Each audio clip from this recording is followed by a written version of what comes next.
en el gobierno del Distrito Federal del régimen pasado, como ahora como secretaria de Salud del gobierno legítimo de México. Le paso la palabra a la doctora Asta Cristina Laurel. Muchas gracias, Eugenia. Yo voy a apoyar mi exposición con unas diapositivas, porque creo que es muy importante que demos la información básica sobre estos contratos de asociación público-privado, porque no estamos en realidad hablando de cualquier contrato ni de la economía mixta, sino el concepto de un contrato público-privado es un concepto muy específico. Entonces creo que una de las cuestiones que se requiere hacer es aclarar de qué se trata. Yo también voy a dar razones por las cuales yo pienso que hay que rechazar la ley APP, y voy a empezar con ellos y luego voy a tratar de argumentar por qué lo estoy diciendo. En primer lugar, esa ley convierte las responsabilidades del gobierno en negocios privados sin ninguna seguridad de que se garantiza el cumplimiento de estas responsabilidades. En segundo lugar, a través de esos contratos y con el marco de la ley se adquiere deuda pública disfrazada a un costo muy alto para el erario público en beneficio de las empresas APP y sus socios financieros. Yo diría que el tema de los socios financieros es particularmente importante porque en realidad es un mecanismo de financiamiento. Y con ello lo que se hace es que se hipoteca el país durante por lo menos 25 años con cada uno de esos contratos. Esta ley también da garantías legales a las empresas APP, o sea, de asociación pública y privado, durante el tiempo de vigencia del contrato, o sea, garantizan que estos contratos se cumplen. Hay evidencias internacionales y nacionales que demuestran que no se transfiere ningún riesgo, no se cumplen los plazos y las especificaciones de los contratos y no se sancionan a las empresas por incumplimiento. Eso es lo que voy a exponer a continuación. Se viola la Constitución en su artículo 73 y sí hay una alternativa que es modificar la Ley de Responsabilidad Hacendaria que frena el endeudamiento público, mientras que la ley APP lo incrementa velada y costosamente. La próxima, por favor. Entonces, ¿qué es un contrato APP? Es el gobierno contrata con una persona moral, o sea, con una empresa que contrata el financiamiento, la construcción, la administración y estructura y o un servicio público. Puede haber contratos APP en prácticamente todos los ámbitos, como ya lo dijo el senador Monreal. En carreteras, en transporte, en hospitales, en cárceles, en escuelas, en universidades, agua, procesamiento de basura. Incluso la ley APP prevé contratos para la investigación. ¿Cuál es la contraprestación gubernamental en esos contratos?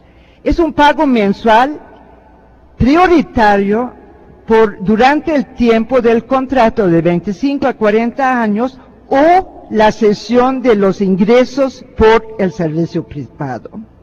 O sea, es una forma de privatización que transfiere la responsabilidad pública a la empresa privada. ¿Cuáles son los argumentos que se usan para justificar, la próxima por favor, los contratos APP? Dice, en primer lugar, que incrementa la inversión pública. En segundo lugar, dicen que se transfiere los riesgos al contratante o establece una repartición justa, entrecomillado, de riesgos entre el contratante y el gobierno, que puede ser federal, estatal o municipal. Y desde luego no podría faltar el último punto en esos tiempos neoliberales de que la empresa privada es más eficiente que el gobierno. Bueno, la próxima. Vamos a ver primero cuáles son los costos de un contrato APP.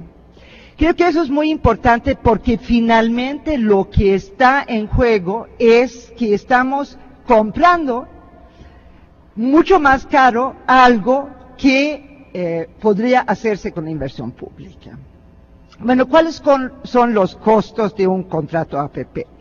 En primer lugar, hay que pagar la inversión y intereses sobre la deuda. La tasa de interés es siempre mayor que en los préstamos contratados por el gobierno porque la clasificación de riesgo que se hace de esas APPs generalmente siempre es totalmente diferente a la clasificación de deuda pública.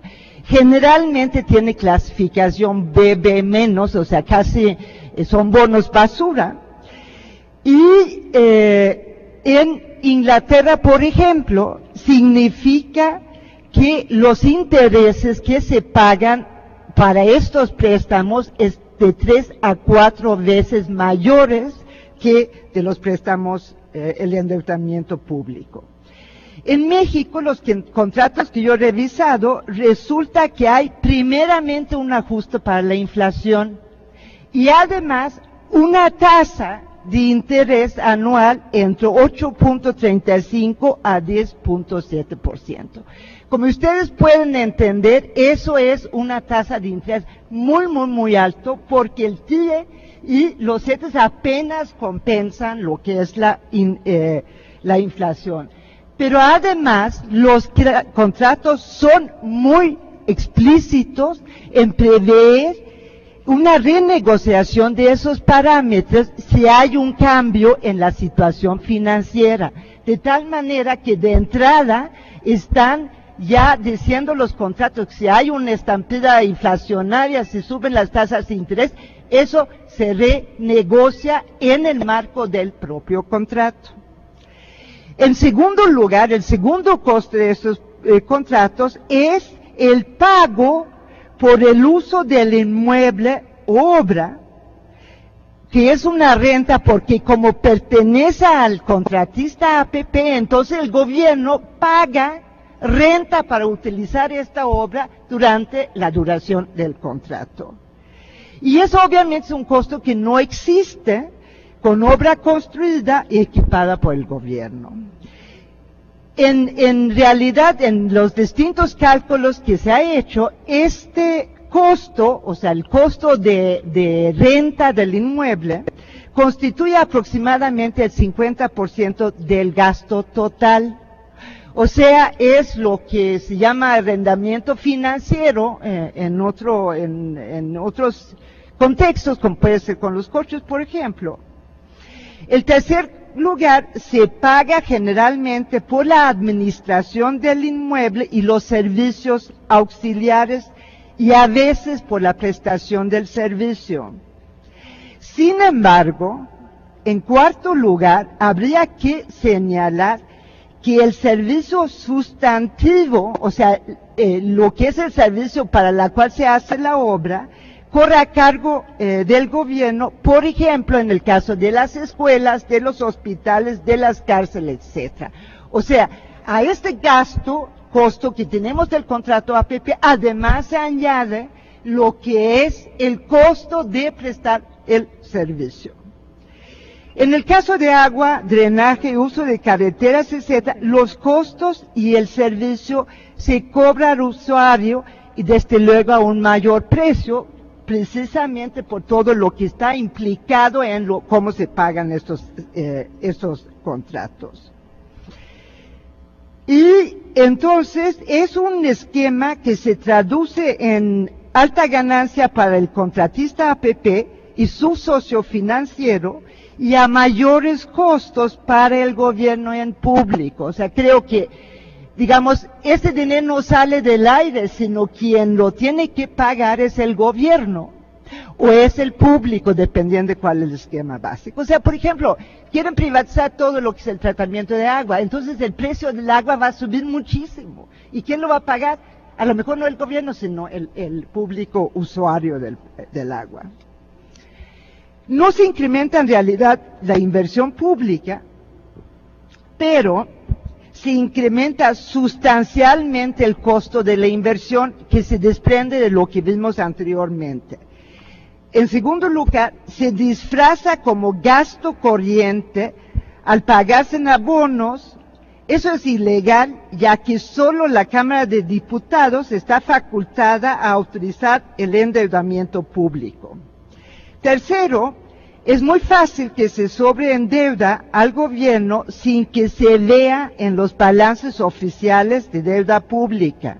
Y además es una deuda muy opaca, porque como es un contrato privado, entonces no se puede transparentar y es además así lo dicen los contratos. Incluso hay partes de los contratos que incluso el IFAI no da acceso a ellos, precisamente porque son privados. Sin embargo, hay que decir que actualmente, particularmente después de lo que fue la crisis del 2008, los países europeos tienen que transparentar esta deuda y lo tienen que poner en sus balances.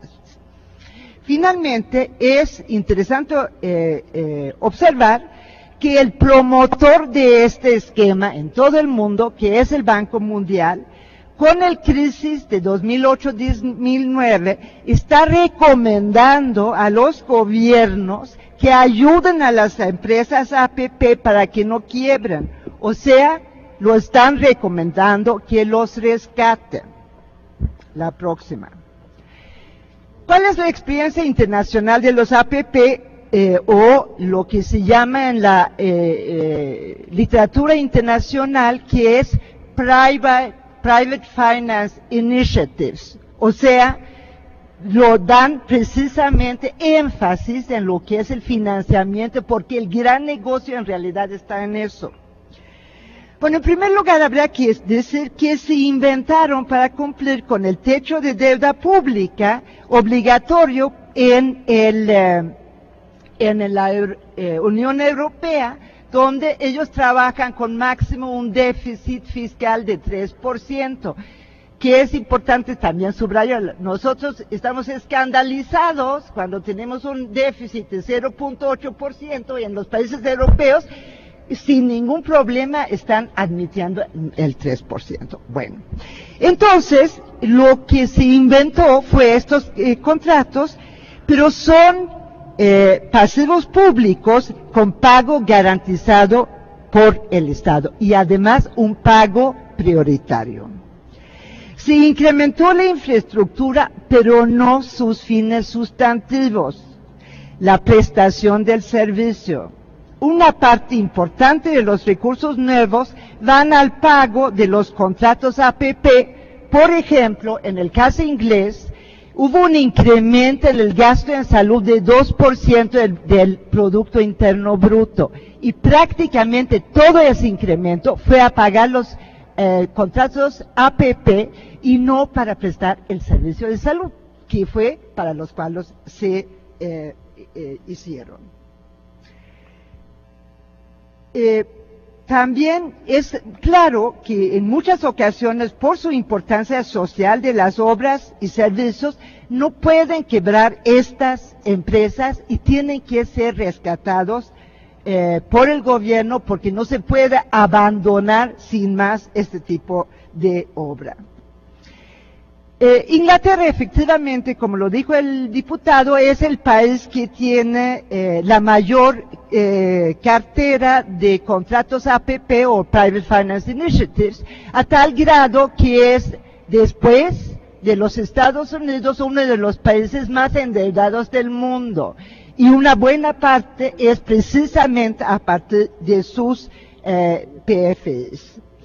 Desde un inicio han sido criticados estos contratos por la falta de transparencia y por sus altos costos.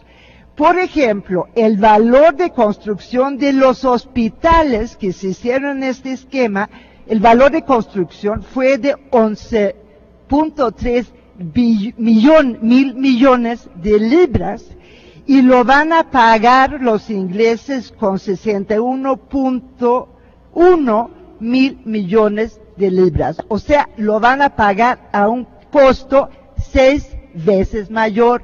En prácticamente ninguno de los casos de los hospitales ingleses está incluido la prestación del servicio médico, sino es otro costo que tienen. Generalmente, todos esos contratos ha habido un incremento de costos e incumplimiento de tiempos con renegociación de los contratos y rescates. Por ejemplo, un ejemplo muy importante es el Metro de Londres, que toda su remodelación lo obligaron a la ciudad de Londres a hacerlo con una APP, y quebró la empresa y dijo, pues ya me voy, yo quebré.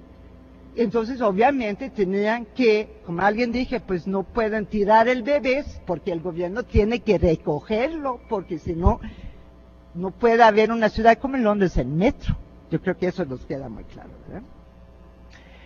En España también ha sido esencialmente una política del Partido Popular.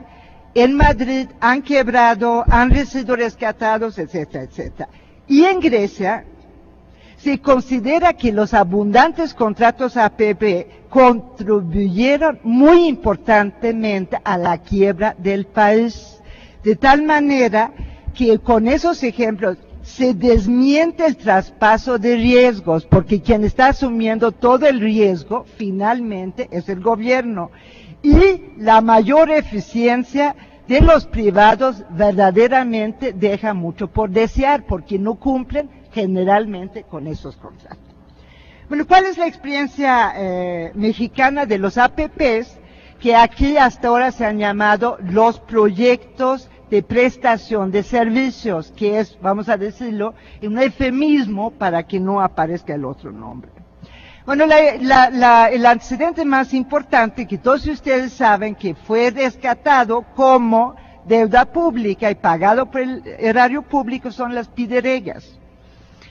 Bueno, hasta ahora la Secretaría de Hacienda efectivamente los ha autorizado contraviniendo la legislación, o sea, lo hicieron con unos lineamientos que es así, con primero Constitución, luego ley, luego reglamento, luego decreto y luego son los lineamientos. Entonces, claro, lo que se trata de hacer es legalizar una serie de contratos que a todas luces no tienen respaldo legal. En la mayoría de los estados, efectivamente, como dijo el diputado Vidal, sí hay legislación APP. En algunos estados hay leyes directamente APP, y en otros están incorporados a lo que es la ley de obras o de adquisiciones. El único estado, interesantemente, donde se congeló fue en Sinaloa, porque ahí sí se abrió un debate muy importante sobre esa ley. Y ahí se congeló porque se empezó a ver todos los inconvenientes que tienen.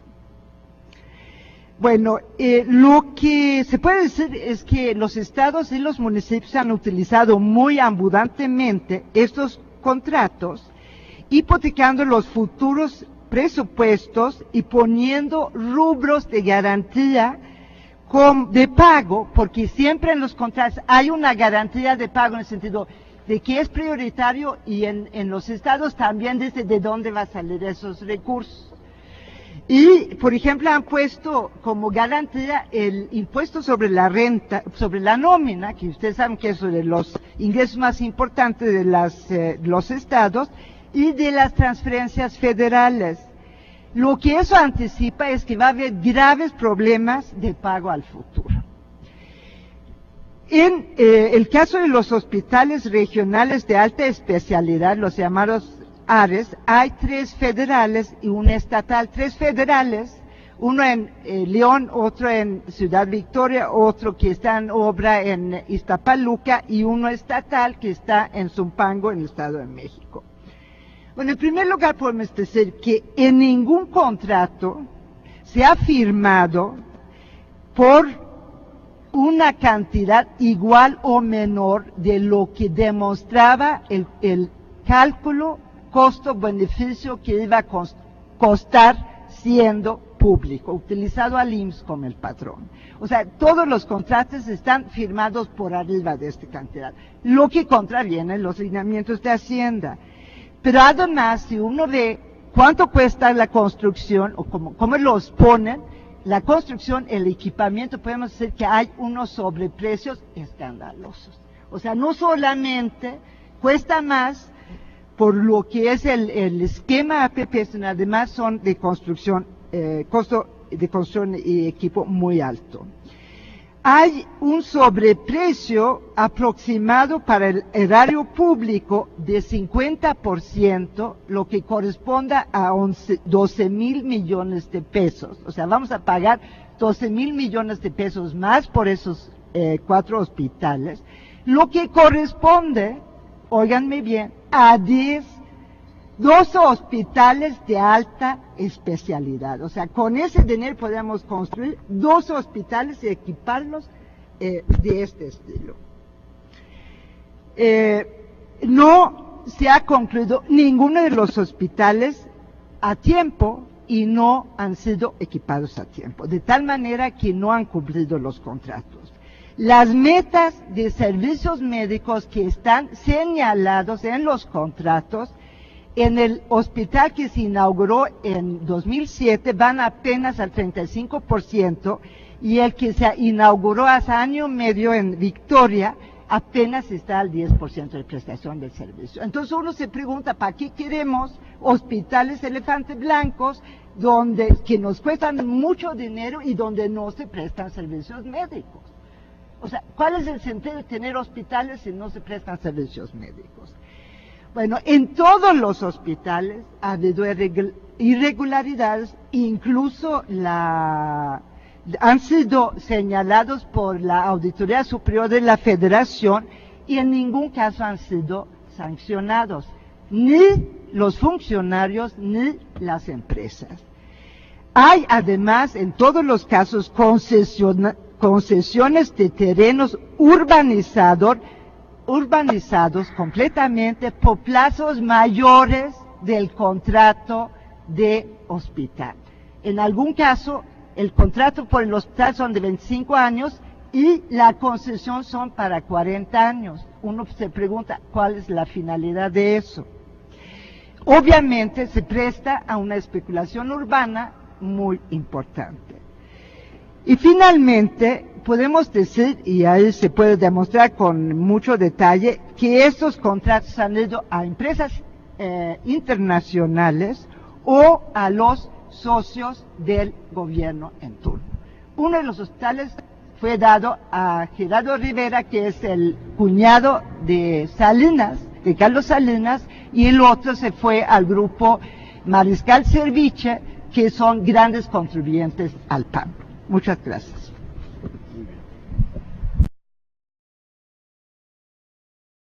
Es un concepto muy específico, entonces creo que una de las cuestiones que se requiere hacer es aclarar de qué se trata. Yo también voy a dar razones por las cuales yo pienso que hay que rechazar la ley APP, y voy a empezar con ellos y luego voy a tratar de argumentar por qué lo estoy diciendo. En primer lugar, esa ley convierte las responsabilidades del gobierno en negocios privados sin ninguna seguridad de que se garantice el cumplimiento de estas responsabilidades. En segundo lugar, a través de esos contratos y con el marco de la ley se adquiere deuda pública disfrazada a un costo muy alto para el erario público en beneficio de las empresas APP y sus socios financieros. Yo diría que el tema de los socios financieros es particularmente importante porque en realidad es un mecanismo de financiamiento. Y con ello lo que se hace es que se hipoteca el país durante por lo menos 25 años con cada uno de esos contratos. Esta ley también da garantías legales a las empresas APP, responsabilidad hacendaria, que frena el endeudamiento público, mientras que la ley APP lo incrementa velada y costosamente. La próxima, por favor. Entonces, ¿qué es un contrato APP? Es el gobierno contrata con una persona moral, o sea, con una empresa que contrata el financiamiento, la construcción, la administración y estructura y o un servicio público. Puede haber contratos APP en prácticamente todos los ámbitos, como ya lo dijo. O sea, de asociación pública y privado, durante el tiempo de vigencia del contrato, o sea, garantizan que estos contratos se cumplen. Hay evidencias internacionales y nacionales que demuestran que no se transfiere ningún riesgo, no se cumplen los plazos y las especificaciones de los contratos y no se sancionan a las empresas por incumplimiento. Eso es lo que voy a exponer a continuación.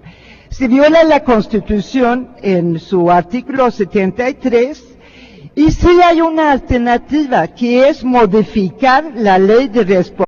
En el gobierno del Distrito Federal del régimen pasado, como ahora como secretaria de Salud del Gobierno Legítimo de México. Le paso la palabra a la doctora Asa Cristina Laurel. Muchas gracias, Ifigenia. Yo voy a apoyar mi exposición con unas diapositivas, porque creo que es muy importante que demos la información básica sobre estos contratos de asociación público-privado, porque no estamos en realidad hablando de cualquier contrato ni de la economía mixta, sino el concepto de un contrato público-privado es